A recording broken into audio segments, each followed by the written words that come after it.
कहानीको सुरुवातमा हामी एउटा जिङहाओ नाम गरेको केटालाई देख्छौं जो आफ्नो सानी बहिनीसँग हङकङमा बस्ने गर्थ्यो। हामी देख्छौं जिङहाओले आफ्नो बहिनीलाई चेकअपको लागि डाक्टरकोमा लिएर गएको हुन्छ किनकि उसको बहिनीलाई हार्ट प्रब्लम थियो। डाक्टरले चेकअप गरेर जिङहाओलाई बताउँछ कि यदि उसको बहिनीको चाँडो अपरेसन गरिएन भने उनी बाँच्न मुस्किल छ।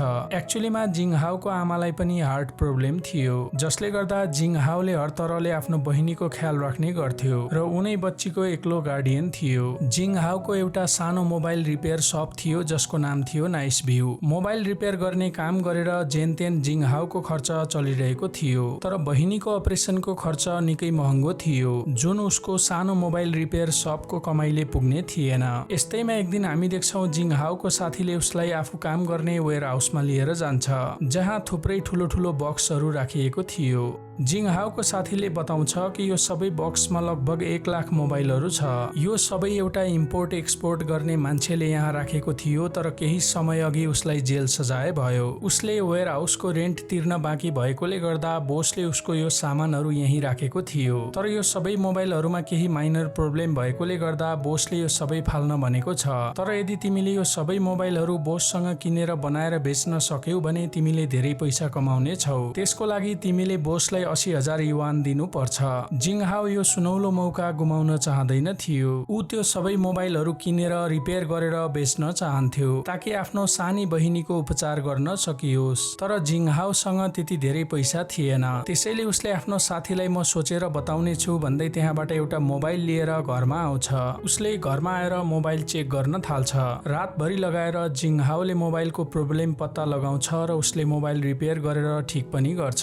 भोलिपल्ट जिङहाओले लोन दिने मान्छेकोमा गएर ब्याजमा लोन लिन्छ। त्यसपछि ऊ एउटा सेकेन्ड ह्यान्ड मोबाइल किनबेच गर्ने मान्छेको शपमा जान्छ र आफूले रिपेयर गरेको मोबाइल फोन देखाउँदै भन्छ मसँग यस्तो धेरै फोनहरू छ जुन बेचेर हामीले धेरै पैसा कमाउन सक्छौं। शपवाला जिङहाओको कुरा सुनेर कन्भिन्स हुन्छ र उनीहरू बीच डिल फाइनल पनि हुन्छ। यहाँ जिङहाओले सबै मोबाइल्स रिपेयर गरेपछि बेच्ने मूल्य हिसाब गर्दा थाहा हुन्छ कि उसले लगभग 9 लाख युनान नाफा कमाउनेछ। यानी उसले त्यो पैसाले आफ्नो बहिनीको उपचार पनि गर्न सक्थ्यो। यो थाहा पाएर जिङहाओ एकदमै खुसी हुन्छ। त्यसपछि जिङहाओले सबै मोबाइलहरू किनेर त्यसलाई रिपेयर गर्न थाल्छ। केही दिनपछि हामी देख्छौं उसले केही मोबाइल बेचिसकेको थियो। यस्तैमा एक दिन सरकारले देशमा सेकेन्ड ह्यान्ड मोबाइल किनबेच गर्न नपाउने नियम लागू भएको घोषणा गर्छ। यानी कसैले सेकेन्ड ह्यान्ड मोबाइल किनबेच गर्यो भने त्यो इलिगल हुने थियो। यो सुनेर जिङहाओ सेकेन्ड ह्यान्ड मोबाइल किनबेच गर्ने मान्छेको शपमा जान्छ जहाँ शप अनरले उसलाई बताउँछ कि अब म तिम्रो मोबाइलहरू किन्न सक्दिन। यानी सरकारको नयाँ नियमले गर्दा जिङहाओसँग भएको सबै मोबाइलहरू बेकार भइसकेको थियो। यो सबले गर्दा जिङहाओ निराश दुखी हुन्छ। त्यसपछि जिङहाओ त्यही मोबाइल बनाउने कम्पनीमा जान्छ जुन कम्पनीको मोबाइलहरू उसले किनेको थियो। त्यहाँ गएर उसले म्यानेजरलाई भन्छ मसँग तपाईको कम्पनीको धेरै मोबाइल फोनहरू छ जसको पार्ट्स निकालेर विदेशमा बेच्न सकिन्छ जसले गर्दा तपाईको कम्पनीलाई पनि फाइदा हुनेछ। यसमा म्यानेजरले भन्छ यो असम्भव छ किनकि त्यो पार्ट्सको पहिला क्वालिटी चेक हुन्छ जसमा सबै पार्ट्स फेल हुनेछ। यो सुनेर जिङहाओले भन्छ मलाई आफूमाथि पुरा विश्वास छ म मोबाइलको पार्टहरू सेफली निकालेर क्वालिटी चेक पास गर्नेछु। त्यसपछि भने म्यानेजरले भन्छ यदि तिमीले पार्ट्स क्वालिटी चेकमा पास गर्यौ भने के गर्न सकिन्छ हेरौँला। त्यसपछि हामी देख्छौं जिङहाओको शपमा लोन दिने मान्छे आएको हुन्छ किनकि उसले पैसा तिरेको थिएन। जिङहाओले त्यो मान्छेसँग रिक्वेस्ट गर्दै पैसा तिर्नको लागि अर्को 1 हप्ता समय माग्छ। यो सुनेर त्यो मान्छेले भन्छ ठिक छ तर 1 हप्तापछि तिमीले पैसा तिरेनौ भने म तिम्रो शप कब्जा गर्नेछु।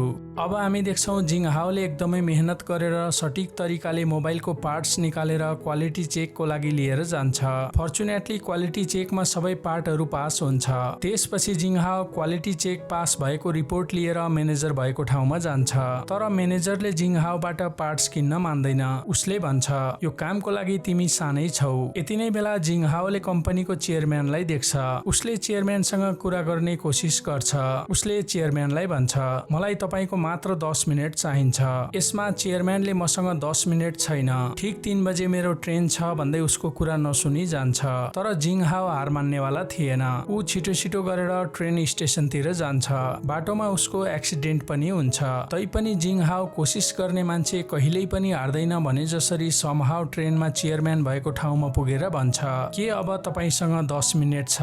यो देखेर चेयरम्यानले भन्छ, यदि पार्ट्स क्वालिटी चेकमा पास भयो भने म तिम्रो सबै पार्ट्स किन्नेछु, तर त्यो भन्दा अगाडि म तिमीलाई कुनै एडभान्स दिन सक्दिन। न त तिमीलाई प्लान्ट्स दिन सक्छु न त कुनै वर्कर। त्यो सबै तिमी आफैले नै म्यानेज गर्नुपर्छ र यदि यो सबको बावजुद पार्ट्स क्वालिटी चेकमा फेल भयो भने तिमीले 1 रुपैयाँ पनि पाउने छैनौ। यति भन्दै चेयरम्यानले आफ्नो म्यानेजरको कार्ड दिँदै भन्छ, यदि तिमी यो सबै शर्तहरू मान्नको लागि राजी भयो भने मेरो म्यानेजरसँग कन्ट्याक्ट गर्नु। यो सुनेर जिङहाओ निराश हुन्छ।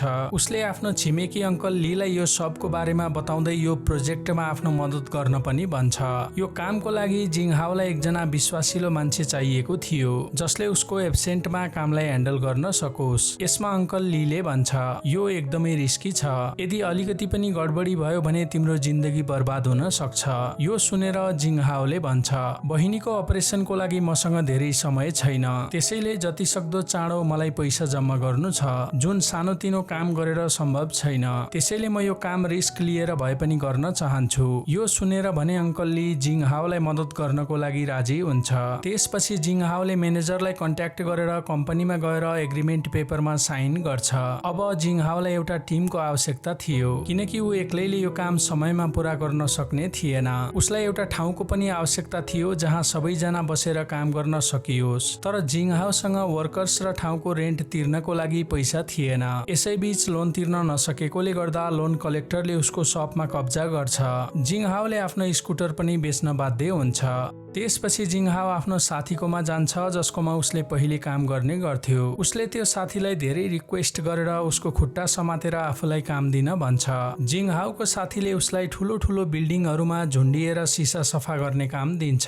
त्यसपछि हामी देख्छौँ जिङहाओले मोबाइल फोनहरू राख्न र काम गर्नको लागि एउटा ठाउँ रेन्टमा लिएर त्यो ठाउँलाई काम गर्नको लागि तयार गर्छ र सबै मोबाइलहरू त्यहाँ ल्याएर राख्छ। अब उसलाई वर्कर्सको आवश्यकता थियो, त्यसैले उसले पहिले यही फिल्डमा काम गर्ने तर अहिले उनीहरूसँग काम नभएका मान्छेहरूलाई खोज्छ। फर्चुनेटली उसले केही त्यस्तो मान्छेहरू भेट्छ जसमा पहिलो एउटा महिला थिइन् जसले पहिला एउटा इलेक्ट्रोनिक कम्पनीमा काम गर्ने गर्थिन्, तर एक दिन कम्पनीमा भएको एक्सिडेन्टमा परेर उनको सुन्ने शक्ति गएको थियो जसले गर्दा उनलाई कम्पनीबाट पनि निकालिएको थियो। दोस्रो एउटा मान्छे थियो जो पहिला कुनै कम्पनीको म्यानेजर थियो र ऊ एउटा फाइटर पनि थियो, तर एक दिन फाइटको दौरान उसको अपोनेन्ट फाइटरको मृत्यु भएको थियो जसले गर्दा उसलाई जेल सजाय भएको थियो। अब त्यो मान्छे जेलबाट त छुटिसकेको थियो तर उसँग कुनै काम थिएन, त्यसैले जिङहाओले त्यो मान्छेलाई पनि आफ्नो टिममा सामेल गराउँछ। यसरी नै उसले कामको खोजीमा भएका मान्छेहरूलाई कन्भिन्स गरेर एउटा टिम तयार गर्छ। जिङहाओले उनीहरूलाई काम पूरा भएपछि डिल फाइनल भएपछि राम्रो पैसा दिने बाचा पनि गर्छ। त्यसपछि हामी देख्छौँ जिङहाओले उनीहरू सबैलाई काम सिकाउँछ। उनीहरू सबैजनाले एकदमै मेहनतका साथ काम गर्न थाल्छन्। जिङहाओले आफ्नो कम्पनीको नाम नाइस भ्यू राख्छ। जिङहाओले पनि एकदमै मेहनत गर्छ। ऊ दिउँसो बिल्डिङहरूको सिसा सफाई गर्ने काम गर्थ्यो भने राति मोबाइल पार्ट्स निकाल्ने काम गर्थ्यो किनकि जतिसक्दो चाँडो उसको बहिनीको अपरेसन गर्नुपर्ने थियो। यसरी नै जिङहाओको सङ्घर्षपूर्ण जीवन चलिरहेको थियो। यस्तैमा एक दिन हामी देख्छौँ जिङहाओ आफ्नो बहिनीलाई लिएर एकजना टिम मेम्बरको विवाहमा गएको हुन्छ, तर जब बेलुका जिङहाओ आफ्नो बहिनीलाई लिएर कोठामा फर्किन्छ तब उसले देख्छ कि घरको मालिकले उसको कोठामा ताला लगाएको छ।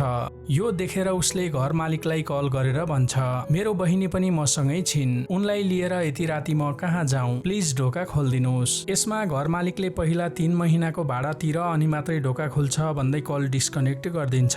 यो सबले गर्दा जिङहाओ एकदमै दुखी हुन्छ। उसले सोच्न सकिरहेको थिएन कि अब बहिनीलाई लिएर कहाँ जाउँ किनकि उसको जाने अरू कुनै ठाउँ थिएन। त्यसैले जिङहाओ आफ्नो बहिनीलाई लिएर फ्याक्ट्रीमा जान्छ जहाँ उनीहरूले मोबाइलको पार्ट्स निकाल्ने काम गर्ने गर्थे। जिङहाओले त्यहाँ बक्सहरू राखेर बहिनीको लागि सुत्ने ठाउँ बनाउँछ, तर यो सब देखेर जिङहाओलाई एकदमै नराम्रो लागिरहेको थियो किनकि बहिनी बिरामी हुँदा हुँदै पनि उनलाई यसरी राख्नु परेको थियो। उसले केही गर्न सकेको थिएन। अब हामी देख्छौँ जिङहाओ र उसको बहिनी त्यही फ्याक्ट्रीमा बस्ने गर्न थाल्छन्। यसरी नै केही दिन बित्छ।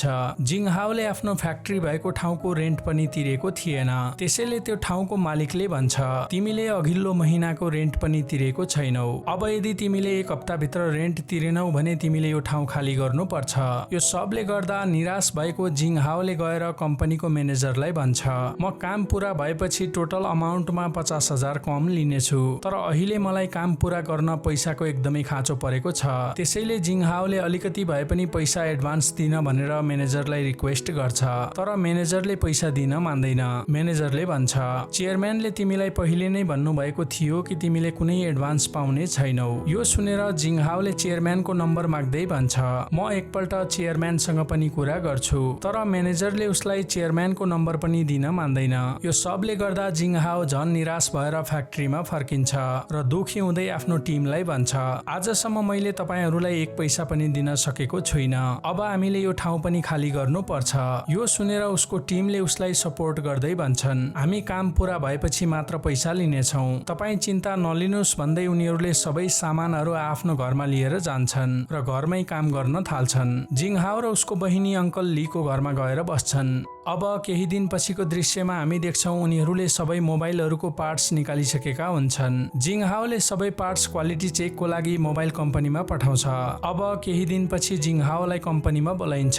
जिङहाओसँगै उसको टिम पनि कम्पनीमा आएका थिए। यो देखेर चेयरम्यानले सोध्छ, यिनीहरू को हुन्? यसमा जिङहाओले भन्छ, उहाँहरू सबै मेरो पार्टनर्स हो। त्यसपछि चेयरम्यानले जिङहाओलाई बधाई दिँदै भन्छ, पार्टहरू क्वालिटी चेक पास भयो। चेयरम्यान जिङहाओदेखि पहिला पनि इम्प्रेस भएको थियो। उसले जिङहाओलाई अझै भन्छ, म एउटा ग्रीन इन्डस्ट्री चेन स्टार्ट गर्दैछु, जुन काम म तिमीसँग गर्न चाहन्छु। के तिमी 2 वर्षको कन्ट्र्याक्ट 5 मिलियन युवानमा साइन गर्न चाहन्छौ? यो सुनेर जिङहाओले चेयरम्यानलाई अप्ठ्यारो मान्दै सोध्छ, के यो कामको लागि एडभान्स पाइन्छ? यसमा चेयरम्यानले हल्का मुस्कुराउँदै भन्छ, पाइन्छ।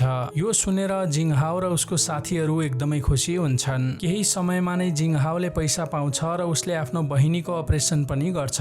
अपरेसन सक्सेसफुल हुन्छ र उसको बहिनी पूर्ण रूपमा ठीक हुन्छन्। अब हामीलाई 6 वर्षपछिको दृश्य देखाइन्छ, जहाँ हामी देख्छौँ जिङहाओको नाइस भ्यू कम्युनिकेसन नामको कम्पनी एउटा ठुलो कम्पनी भइसकेको हुन्छ, जसको सिइओ जिङहाओ थियो। आज जिङहाओ आफ्नो मेहनत, कडा परिश्रम र आत्मविश्वासले गर्दा सफलताको शिखरमा पुग्न सफल भएको थियो।